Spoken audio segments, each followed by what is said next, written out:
Hello friends, welcome to the new episode of my channel. আমি অরিত্র। এখন এই ভিডিওর মধ্যে আমরা কথা বলবো হচ্ছে ব্যালেরিনা বলে ছবিটা নিয়ে, from the world of John Wick. তো এই ছবিটা জন উইক 3 এবং জন উইক 4 এর মাঝখানে একটা টাইম লাইনে বেসড আর কি। এই দুটোর মাঝের আর কি একটা টাইম পিরিয়ডকে কোথাও গিয়ে ক্যাপচার করছে ছবিটা। তো ছবিটার গল্পটা খুব রুটিন বেসিক গল্প, যে একটি মেয়ে, তার বাবা সে একটা সার্টেন অ্যাসাসিন গ্রুপ থেকে বিলং করতে, বা তাকে মেরে দেওয়া হয়েছে। এবার এই মেয়েটা পরবর্তীকালে নিজে অ্যাসাসিন হচ্ছে এবং তারপরে ঠিক করছে যারা ওর বাবাকে মেরেছিল তাদেরকেও মারবে। তো বেসিক রিভেঞ্জ স্টোরি আর কি। But the film is done very well. সব থেকে প্রথম কথা হচ্ছে, যারা জন উইক ফ্র্যাঞ্চাইজটার ফ্যান, জন উইকে তো অ্যাকশন ওরা নেক্সট লেভেলে নিয়ে গেছে, মানে প্রত্যেকটা পার্টে অ্যাকশন আপ, মানে অ্যাকশনের লেভেলটা আপ করতে করতে করতে করতে একটা বিশাল লেভেলে নিয়ে চলে গেছে। তো সেইটাকে ম্যাচ করতে পারলো? তো আমার কথা হচ্ছে হ্যাঁ, পেরেছে। তারা কিন্তু অ্যাকশন এই ছবির মধ্যে যেভাবে দেখিয়েছে সেটা কিন্তু দারুণ। তো যারা অ্যাকশন লাভার্স রয়েছে তাদেরও ভালো লাগবে, ট্রিট টু ওয়াচ। এবং তার সাথে যারা জন উইক ফ্র্যাঞ্চাইজ ফ্যান তারা আর কি একটা ফুলফিলিং এক্সপিরিয়েন্স পাবে। অ্যানা ডি আর্মাস যেভাবে অ্যাকশন ইত্যাদি করেছে, দেখতে হেভি লাগে, সলিড লাগে আর কি।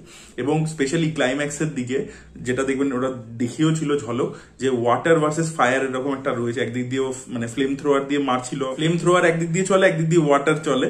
তো সেইটার একটা যে মানে পুরো আর এর মতো আর কি ওরকম একটা সিকোয়েন্স রয়েছে ক্লাইম্যাক্সের দিকে। তো সেইটা কিন্তু ব্যাপকভাবে করা হয়েছে। এবং তার আগে ওই ডেনমার্কের যে পুরো শহরটার মধ্যে যে অ্যাকশন ইত্যাদি চলে সেটাও দেখতে খুব ভালো লাগে। তবে একটা জায়গা আছে ও গ্রেনেড দিয়ে দিয়ে মারে আর কি, বোম টোম দিয়ে। তো সেই জায়গাগুলো তো অ্যাকশন প্রত্যেকটা দারুণভাবে কোরিওগ্রাফ করা হয়েছে।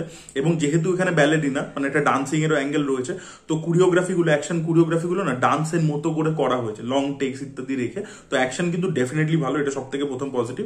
এবং খালি অ্যাকশন নয়, তার সাথে ইমোশনটাও কিন্তু ইকুয়াল মানে অ্যামাউন্টে দিতে পেরেছে ডিরেক্টর।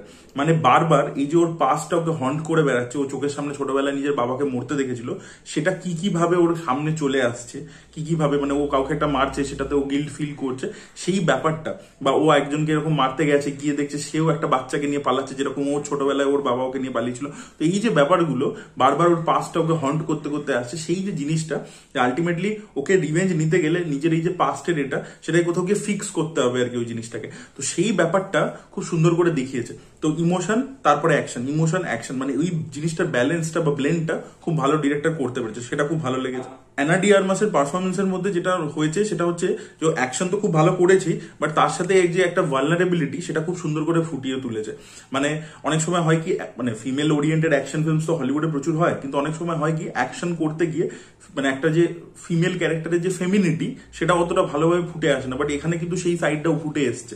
মানে she strong badass, but at the same time ওই যে একটা একটা মহিলার যে একটা নিজস্ব যে গুণ আছে, মানে তাকে জাস্ট একটা হিরোর মতো ট্রিট করে দেয়নি ব্যাপারটা, মানে তার ফেমিনিটিটাকে ইন্ট্যাক্ট রেখে তারপরে তাকে প্রেজেন্ট করা হয়েছে, সেটা আমার খুব ভালো লেগেছে। তো পারফরমেন্স খুব ভালো। জন উইকে যে ক্যামিও থাকবে সেটা আপনারা প্রত্যেকেই জানেন। তো সেই ক্যামিওটা রয়েছে প্রথম দিকে একবার আসে এবং তারপরে গল্পের একদম থার্ড অ্যাক্টে আসে, এবং থার্ড অ্যাক্টে সেটা খুব প্রয়োজনীয় আসে, মানে এরকম নয় যে জাস্ট র্যান্ডামলি চলে এসছে। এবং সেখানে আসার পরবর্তীতেও এরকম নয় যে আচ্ছা কিয়ানো রিভসকে এবার নিয়ে এসেছি তো খালি ওকে দিয়ে পুরো জিনিসটাকে করাবো, মানে সব অ্যাকশন ইত্যাদি করাবো, তাও কিন্তু করেনি। ঠিক আছে, সেখানে কিন্তু ব্যালেরিনার যেহেতু এটা অরিজিন স্টোরি, তো ব্যালেরিনাকেও কিন্তু স্পেস দিয়েছে। তারপরে হ্যাঁ, ডেফিনেটলি কিয়ানো রিভস নিজের একটা ভূমিকা করছে, সেটাও আছে, বাট আগে ব্যালেরিনাকে স্পেস দেওয়া হচ্ছে। তো সেটা আমার ভালো লেগেছে এবং গল্পের প্রয়োজনে ওকে নিয়ে এসছে আর কি, এমন ভাবেই নিয়ে এসছে, সেটা কিন্তু দেখতে ভালো লাগে। তো ওভারঅল মিলিয়ে ছবিটা কিন্তু আমার বেশ ভালো লেগেছে, খুবই এন্টারটেনিং এঙ্গেজিং একটা ওয়াচ হয়েছে, এবং টান টান ছবি আর কি। এবং অ্যাকশন তো ভরপুর রয়েছে, সেটা তো ভালো লাগে। তার সাথে ইমোশনটাও ভালো ওয়ার্ক করেছে, পারফরমেন্সেস খুব ভালো ছিল, এবং যে ক্যামিওটা করানো হয়েছে সেটাও কিন্তু ভালো। এবং মানে যে ক্যারেক্টার, খালি তো জন উইক নয়, আরো যে ক্যারেক্টার যেগুলো ফিরে ফিরে এসছে আগের পার্টস থেকে, সেগুলোকেও কিন্তু ঠিকঠাক জায়গাতে কি প্রপারলি ইউজ করেছে। এবং পার্ট 2 এর হিন্ট দিয়ে ছবিটা শেষ হয়, তো সেটাও ডেফিনেটলি ভালো আর কি। তো আপনার ইন্টারেস্ট হোল্ডে থাকবে। খালি এখানে একটা একটা ওর বন্ধুর ক্যারেক্টার দেখিয়েছিল প্রথম দিকে, গল্পের প্রথম দিকে সেই ক্যারেক্টারটা ওর সাথে ছিল আর কি, যেখানে ও ট্রেনিং হচ্ছিল। সেই ক্যারেক্টারটাকে আমি মনে করেছিলাম যে গল্পে আবার ইউজ করবে আর কি। তো সেইটা আর কি আমরা মানে দেখতে পেলাম না। ওই ক্যারেক্টারটা আমি ভেবেছিলাম পরবর্তীকালে গিয়ে একটা গুরুত্বপূর্ণ ক্যারেক্টার, মানে যেভাবে ওকে ইনিশিয়ালি একটা স্টার্ট দিল, তো আমার মনে হচ্ছিল ওই ক্যারেক্টারটা পরবর্তীকালে গুরুত্বপূর্ণ হয়ে উঠবে। তো মাইট বি হয়তো পরের পার্টে গিয়ে দেখাতে পারে, দেখা যাক সেটা কি হয়।